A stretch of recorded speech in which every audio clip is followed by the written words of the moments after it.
Prepare yourself, guys. This is Prepare yourself. Very weird. T3 Media. Through the media. Hello, everyone. Welcome to Talking Through the Medias, your home for entertainment, news, and reviews by fans for fans.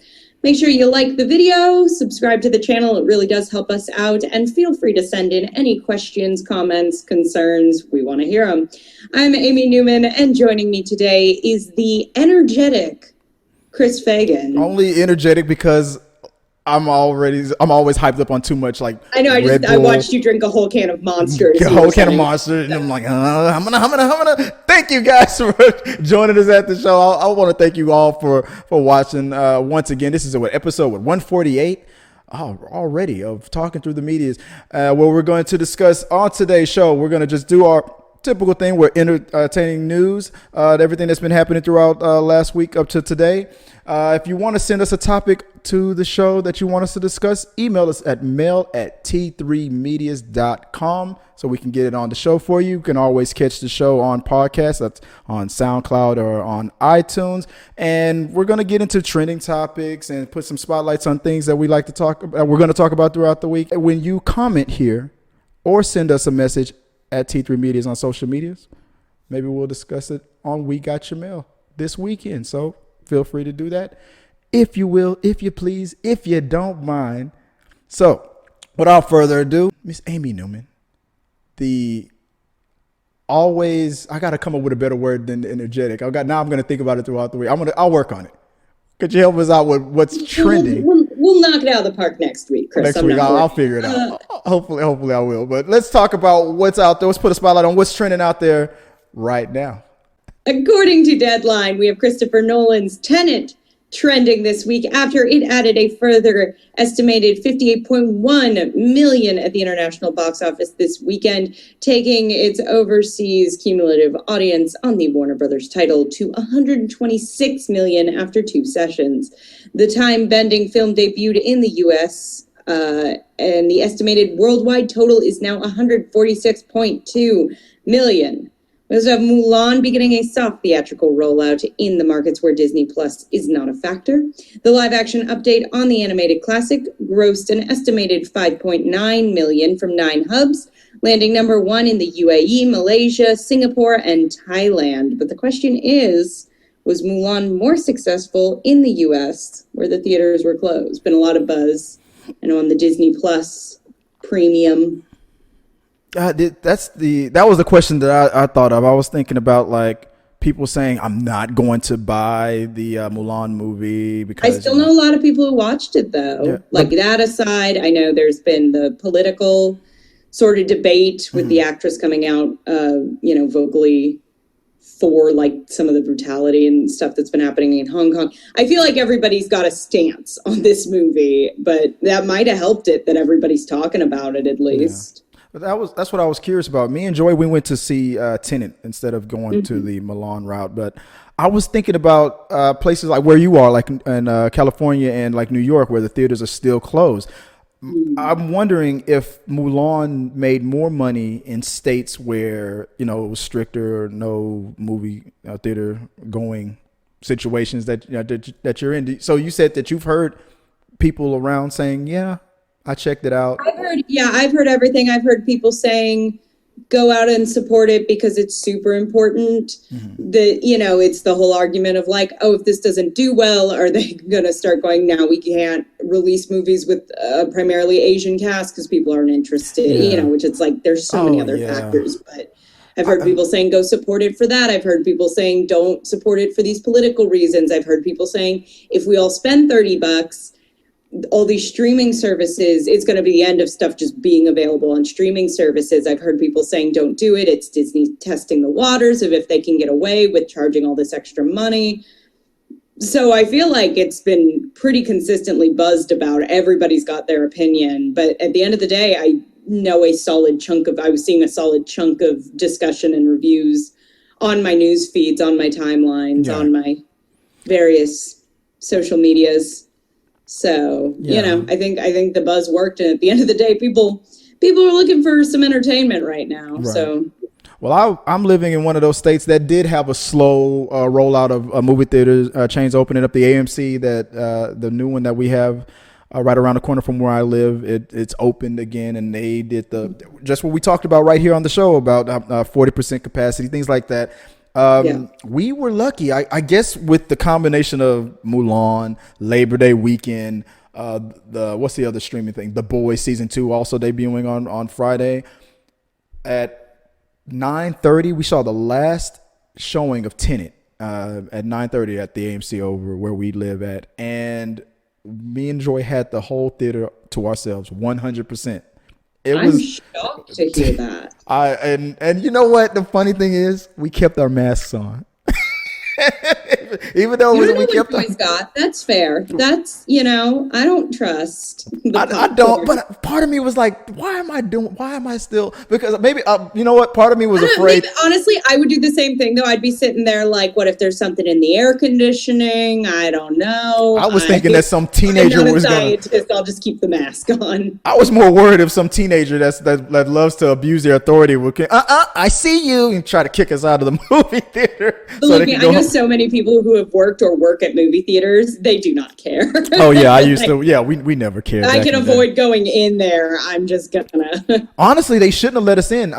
There was another rule that for that last showing, you had to be in the building by like 15 minutes before the thing shows. Because the door was locked. They weren't letting people back in, and they saw us approach. We were like 10 minutes late, 5 minutes late, like a minute after the movie just started. And the door was locked, and I was like, oh my God. But the lady who sold us the ticket, because I bought them a little early, she recognized me, and she let us in. She like, I remember, and I guess she gave pity on us. You're gonna be the only ones in there anyway. We won't do that. I can't believe it wasn't more crowded. I feel like so many people have been talking about this movie, and I know some people who went to the drive-in to see it. I think. Oh yeah.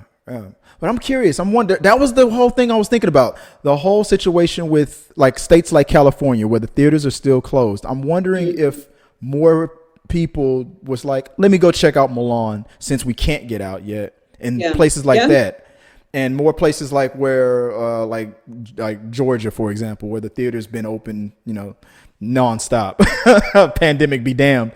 We're like, I'm going to go out and go watch Tenet because it had it had a better than projected rollout in this situation. I mean, in normal circumstances, that is a disastrous amount of money that it made. But under the circumstances, I think they did good. I'm more worried about Mulan. And you made me think about something else. I hope that they're not doing that political thing about what happened with the actor and stuff. I hope that the movie on its own is going to either going to succeed or fail based on how good the movie is. And I don't wish it to do bad because of the political issues, anyway. But anything else that you added on, or no? I'm just curious. Like, how was it being back in a theater? I can't wrap my brain around it anymore. Like I've gone full mole person at this point. So like the idea live vicariously through the idea of putting pants on is like baffling to me right now. So. Well, wait, what? Okay, like I'm not. Else made. I'm like, what's that? I'm not gonna even go there. I like leave my house and the sun hits my face, and I'm like, what is that? Like, that's where it's at the sun.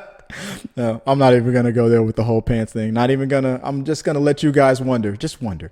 But later on in a second, I'll get Joy here in a minute, and we're gonna give our little quick review of the experience that we had with. Was it Tenet-tastic? I need to know. Yeah, when we'll discuss all that. I'm gonna do a non-spoiler review on it. But yeah, but just long story short, yeah, it was weird being back. It felt good.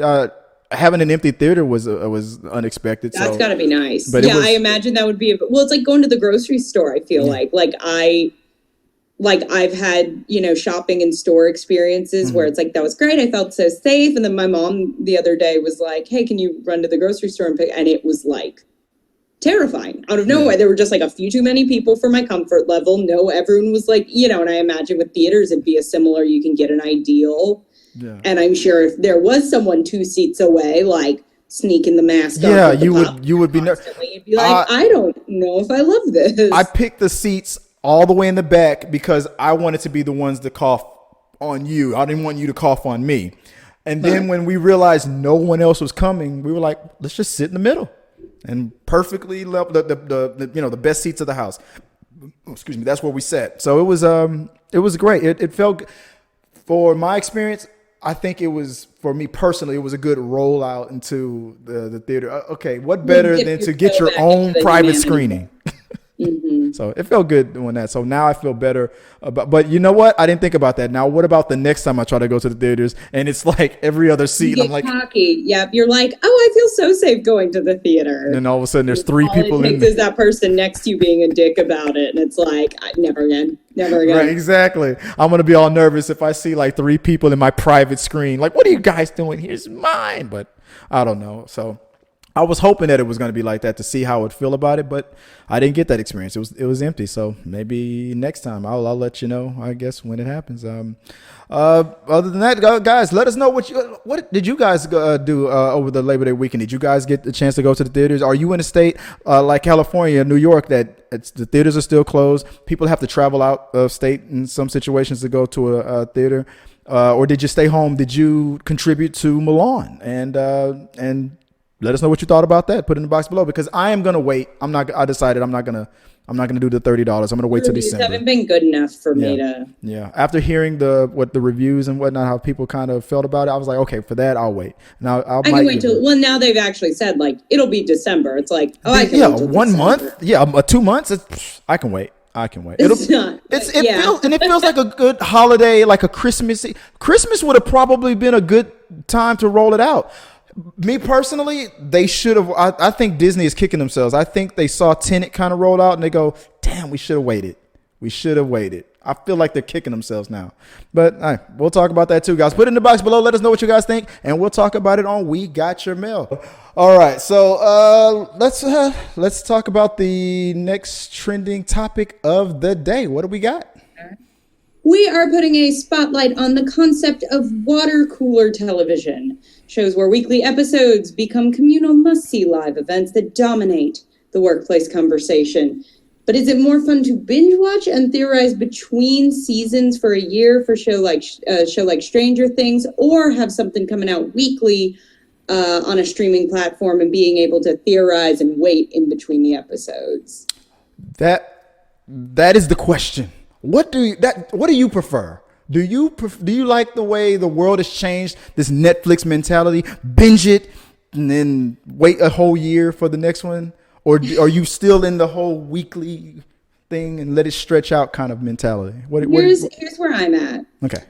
I want to say week to week, make it last. It's so nice. I tend to like on stuff like that. I sort of miss the analog old school way of doing things.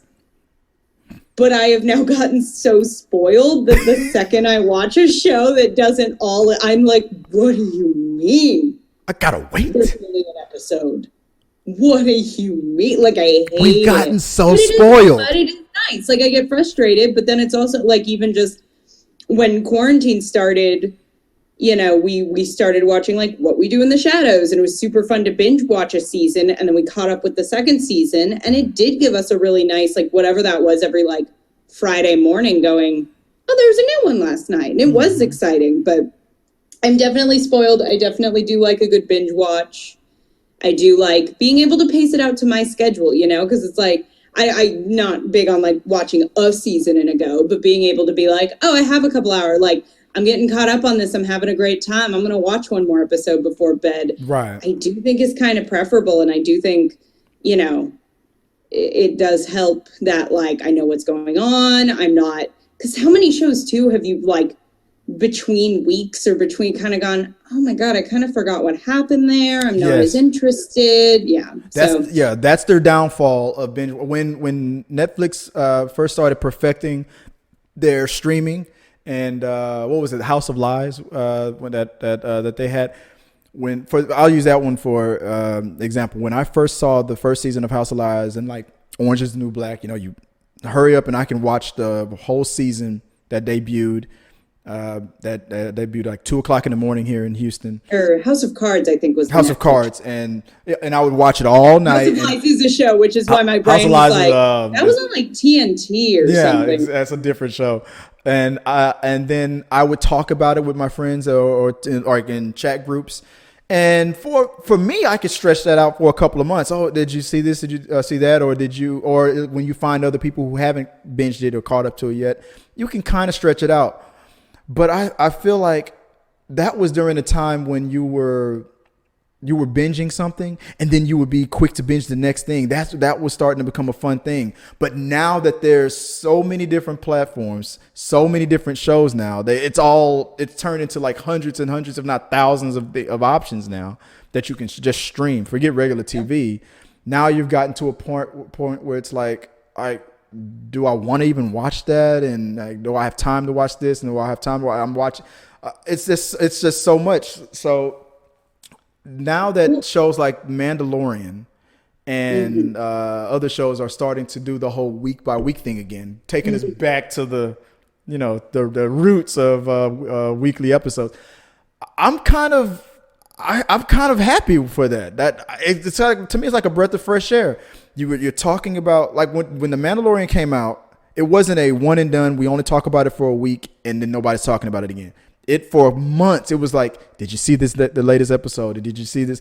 That conversation stretched out for a good chunk of time. And it felt good to me. I liked it. So I see the pros and cons on both. Yeah, I'm having a hard time taking a hard side. Like I said, emotionally, I like the idea of having to wait for something, but I know the reality of it, and I very much prefer just being able to crank through something in my time. Plus, I would argue the internet is kind of 2 points to this. A, things have become there is so much content now. Our attention span is like not, shit 3 or 5 big channels where you're going, everybody watches the big shows on these channels week to week to week. There's just insane amounts of content. So everything's so niche, so specific. But I would argue that the internet allows that energy to still exist, but kind of eliminated the need for like the water cooler show. Right. Because like I've had shows I love where I like the first day they're out and binge watching it, and I'll go on like Reddit, I'll go on message boards, I'll go on channels like this, and there are people, if it's 8-hour-long episodes at 8 a.m. after they dropped it at midnight going, I watched all of it, oh my God, let's talk. So I do think there is a funny, like, that's still such human nature of like, if we're excited about a show, we want to find the other people who watched it and talk about what we thought. But I think now it happens in a really different way. And I don't think that's necessarily a bad thing either, and I agree. You can, it has created the whole issue about like spoilers and whatnot. When you were back in the day and before DVRs and whatnot, when people were recording things with VCRs and then DVRs and whatnot, people still kind of were like, hey, I haven't watched it yet. And even if you did get spoiled, you got spoiled with that one episode. You didn't get spoiled with the whole thing and whatnot. But now in the age of streaming, DVRs and VCRs are obsolete now because everything is saved. It locks it wherever you stopped, and it'll pick it back up again wherever you began. So the ability, we're taking it for granted, in my opinion. Like we know it's there. I can get back to it even anytime I want to, or I can watch it all in one sitting. Well, it's so funny too because I feel like we've had to just, as a culture, create sort of our own rules for etiquette. Oh yeah. Like I've definitely seen people going like, all right, it's been a month. Now you can kind of go with the spoil. Like we've sort of created our own like. Oh, that's a good topic. What? Okay, don't do it right. If you watched everything, and you're done at 8 a.m. the day it came out, give it at least a week or two. Let the people with a job like catch up. Well, that's a good topic. Let's go there. What are your rules on certain things? Like, give us. Let's talk about different scenarios. Like live TV, like a sporting event. I didn't see the Super Bowl last night. Don't tell me who won. How do you that's feel? front page news the next day. Yeah, exactly. That's like, dude, It was on free television. You knew it was coming. It's one day only. We're talking about it. I don't care. I don't care if you didn't see it. Too bad, Brian. I can't imagine. I can't help but picture someone on like November 4th. Like, wait, I recorded the election. Yeah, no spoiler. Am I moving to Canada?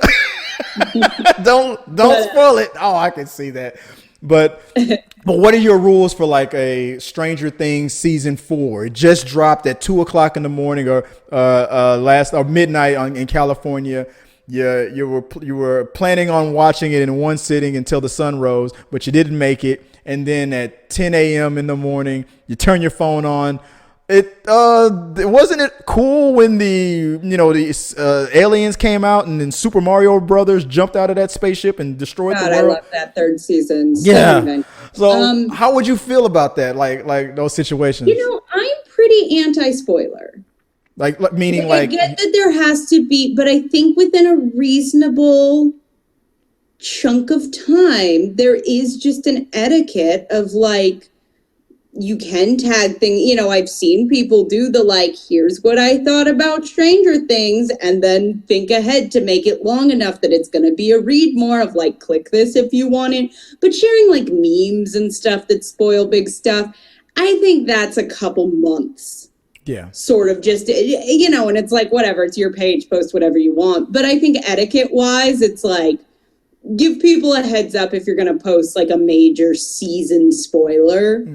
Give that a month or two. Give people a chance to catch up. I get that there has to be a bit of a point where it's like, dude, we're talking about this. Like, I know what happened at the end of Sixth Sense. Like, I get it. It's 2020. But stuff like Stranger Things, I think within a couple months. Yeah. Like when a movie comes out like a month or two afterwards, then it's fair game. Like it's fair use right now to talk about this. Yeah. And like I said earlier, with the whole, when it's a week by week thing, if you're spoiled on episode 3 because you heard somebody talking about it, well, then you still have another surprise that might be coming up in episode 4 and so episode 5. You have 1 hour of TV to watch in a week. Right, exactly. So it's a little. It was a lot better back then. If you got spoiled on something, at least, unless it was like a mid-season finale or something, then it was like, oh man. But with a streaming show, yeah. If you haven't started watching it yet and you overhear your coworkers talking about the last episode, that it pisses everybody, and everybody's line is different. Like some people don't care about spoilers. Some people don't care if they hear a spoiler, they'll still watch it and enjoy it.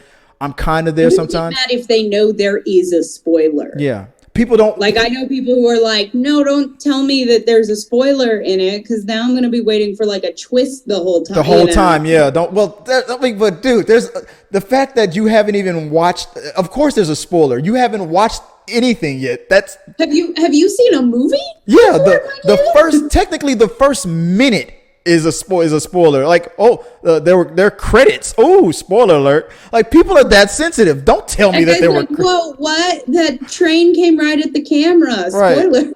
That MGM lion came up at the beginning. Oh man, spoilers. Like, people are very sensitive with that, like Fox Searchlight. Water melts the witch. Oh man. Oh man. Bother watching it. I can't. Yeah, I don't want to watch it anymore. I mean, so everybody's different on that. So yeah.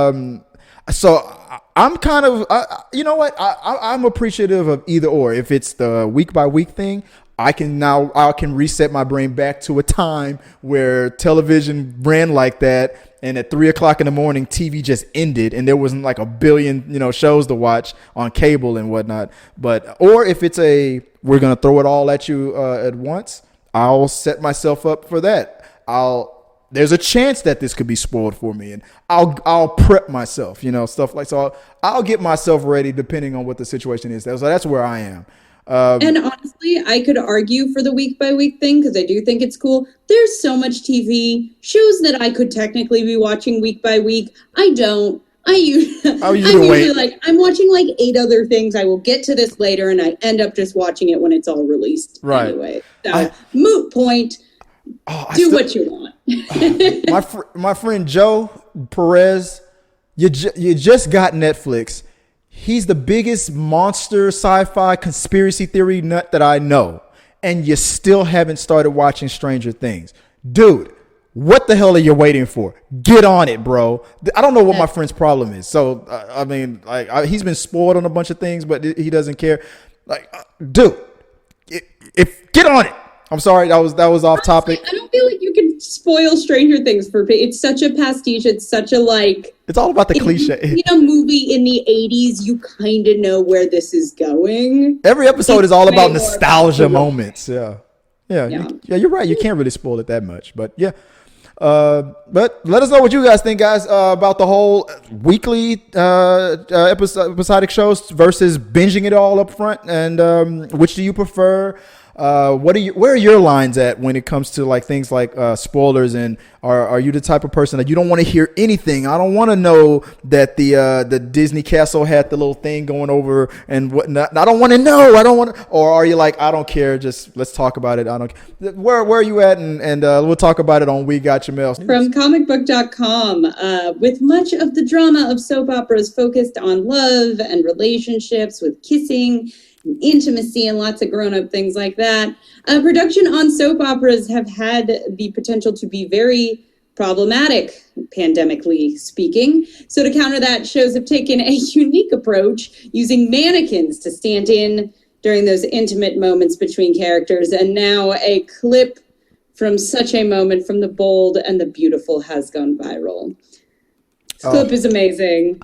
It's very funny. I will say, like, props, because they do it just well enough that it's like, I think I would have caught that, but if you're not paying attention, it's not like, whoa! It's like, they do a good, he leans in, they have her talking, him talking, he leans in for the kiss. And then all of a sudden there's a stiff board, like, almost the back of the head. The actor goes for it. I give him credit. He's either a really good actor or a bit of a freak, but like... People makes that moment happen. He was like, finally, I can do this in public. People were like, dude. No, he did a good job. Props to whoever. Props for kissing props. You know, man? But I knew that it was a mannequin before. If you didn't tell me that was a mannequin, maybe I would have been fooled. But the funny thing is knowing that it was a mannequin and then watching it, because then you could just make all kinds of jokes. It's like that she seemed so stiff. There was no chemistry there. No, it was.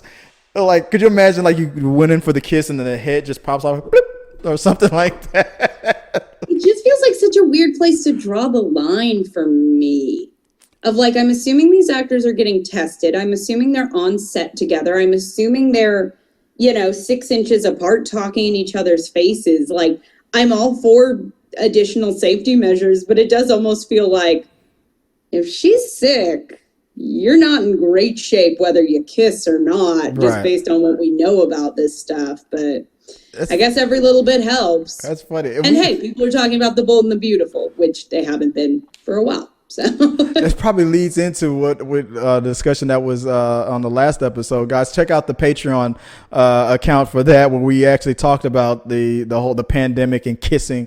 So that's a little tie into that. So if you want to check that discussion out, check that out too. But it's now this just it just makes me wonder what's the next step, because one of the other things that soap operas are known for is the whole, like, after the kissing scene, when we come back to those characters, they're usually like in bed the morning after, and they're having their little discussion, about how I'm actually the evil twin, or whatever the hell they're talking about and stuff. So what are they gonna do in those situations where it's like, let's record a little sexy time? Are we gonna just pan away to the curtains a little sooner than we normally do, or are we gonna have some kind of like a doll kind of scenario?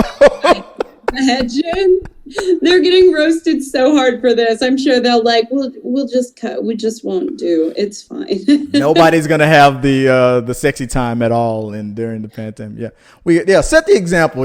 Kissing is okay, I guess, but with mannequins, let's be safe out there. And guys, don't go to convenience stores and malls and like record yourself kissing mannequins. Let's not make that trend at all. We're in a pandemic, Chris. Don't encourage people to put their mouths on weird stuff. Okay. Sorry. Was that what I was doing? Okay, I'm sorry. Yeah, listen, when there's a vaccine, you put your freaky little mouths on whatever you want, guys. But in the meantime, My birthday's in January. I just want to be able to go out, y'all. Don't put your mouths on stuff. Come on now. What did Gunther say in Friends? Put the mouse back in the house, pal. It's a family business. God. Oh man, the question is, what do you guys think about this whole thing? Did you see this whole thing? If this is the first time, I highly recommend Googling it if you haven't seen it. Recommend checking out that tweet, that video. It is hilarious. I love it. This whole Weekend at Bernie's kind of way of doing soap operas is hilarious.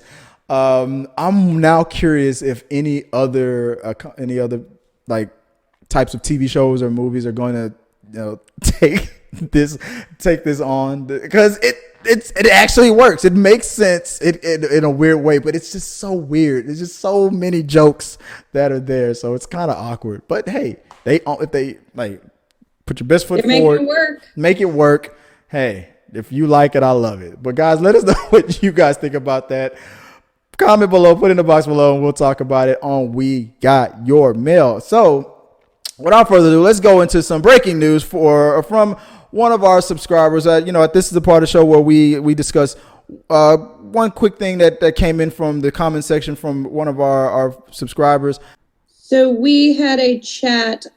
We've been discussing, as many people have, sort of what the next movie will be looking like for the Black Panther franchise. And after Chadwick Boseman's passing. So we had one of our viewers, Melissa Galvalizi, on the channel in response to that video saying, Nakia, T3 Media's That Would Be You, Chris, said, I wouldn't bet on it, but Melissa Galvalizi says it was touched upon in the first film. Also, Lupita Nyong'o can carry a franchise by herself, and the rest of the cast, of course. But she's T'Challa's wife, it makes sense. Well, but if you kill off the T'Challa character, what happens to her and some other characters?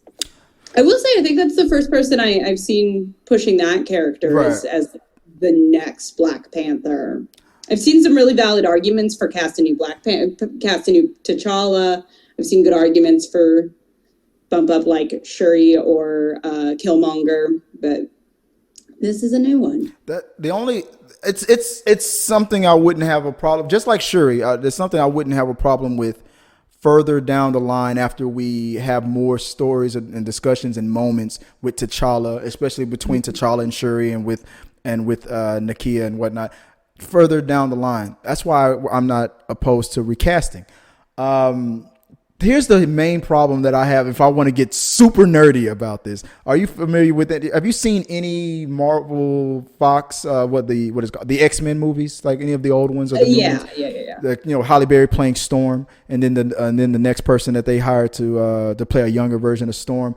Now here's the thing, guys. Now if you've watched any of my other topics on this channel about T'Challa, if you're a comic book follower, you know that in the Marvel universe, in the comic books, Storm and T'Challa get married at one point in their career. So if we get rid of T'Challa this soon, and now that Marvel has just acquired those characters back from Fox and Disney now owns these characters, this property again, that storyline is gone. So if any of you guys hoping that T'Challa will ever meet Storm, get married, and play that little storyline out, if we get rid of the T'Challa character this soon, that whole thing is. Now I know I'm campaigning now. I'm like saying, like, would I be against Nakia taking over as the Black Panther? No, not just like I wouldn't be against Shuri taking over, because like you said, the Lupita Nyong'o was. She definitely probably could carry the mantle, but they didn't get married at the end, did they? That was just his girlfriend. They didn't marry. Yeah, I know they're romantically linked. They were linked, but I don't think they married yet at the movie. So it seems I think Shuri or Killmonger just feel like more. Well, it happens in the comics, from what I understand, is both of them take over as Black Panther at some point. So. If I know anything, it's like putting a woman in that role would already be, like, I hate to say it, but I've seen us go down that path, and people are generally quick to not be thrilled with those decisions. Right. And I think if there is an actual hey, this happened in the comics. We're just, it just felt like the correct choice based on that. Right. I think people would take a lot more kindly to it than kind of feeling like this came out of nowhere. Like, she's a great actress, but is this the right choice? That's right, exactly. And I feel like if we do a continue T'Challa's story, like in a part 2, then into a part 3, and then it just leads into that because maybe that's where it was going to go anyway. Then enough time. But I just feel like we've only scratched the surface of T'Challa, the character T'Challa's story. So that's why I'm not opposed to recasting. I'm not opposed to Shuri or Nakia taking over. But damn it, I want to see, now that we have the X-Men, I want to see them play that story, that possible story out with Storm. They're both, the Storm character was born and raised in Africa. In the comic book, they knew each other as kids. And eventually, in their adult lives, they got married. Now Wakanda and the X-Men, they're a big old crazy family now. That would be awesome to see on the big screen. And you're just south of nerd sweaty. It's so sweaty. I am, because I would love to see whoever is going to play Storm, looking at the Nakia character, but with Lupita, that love triangle, Storm. Oh, come on! Oh, I gotta see that play out. I gotta see it. I'm not saying that I wouldn't be opposed to Lupita winning or eventually getting her man and and winning and whatever. But I gotta see it. If there's any reason for us to continue with Black Panther with T'Challa, it's that. We just got the X-Men in, guys. I'm just being selfish. That's just me.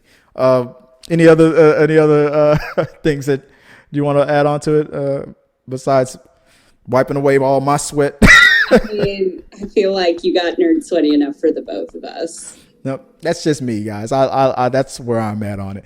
But but thanks, Melissa. That I see your point on it, and like I said, I wouldn't be against it, but I gotta be selfish on it. I gotta pull a veto on that if I was in charge on it, which I'm not, and it's probably a good thing that I'm not. But that's where I am. Guys, so that'll do it. That's the show, guys. Thank you guys for watching, and we appreciate it. If you like what you saw, hit the like button. Let us know what you guys think in the comment section. Like I said, we might talk about it on We Got Your Mail whenever you send a comment, or if you hit us up at T3 Medias on our social media platforms, on Twitter, Facebook, on Instagram, even on TikTok, as long as that's a thing. I'm your host, Chris Fagan. You can find me, Chris Fagan 1980, on Twitter and on Instagram. I'm with the one and only you lover on reactions, Bill Burr enthusiast, Amy Newman. Where can people find you online if they want to talk to you? I am on Instagram at amy.n.newman23. Woo! Yeah. And on... Like that happened. No, it's not. Chris. I'm gonna say Amy. I'm gonna say it's Amy. Amy. N.Newman. My brain broke. I'm on Instagram at amy.n.newman, on Twitter at amy_n_Newman. So come watch me have a nervous breakdown in real time. I'll live tweet it. It'll be fun. And as always... Wait, I have one. Well, go for it. Talking to the Medias was taped in front of a live studio audience of sexy mannequins just waiting to be kissed. Ooh. If you like what you saw, make sure to subscribe to the channel and please drop a like on this video. It really does help us. Also, don't forget you can turn on notifications so you don't miss a single review, react, why is that trending, or we got your mail.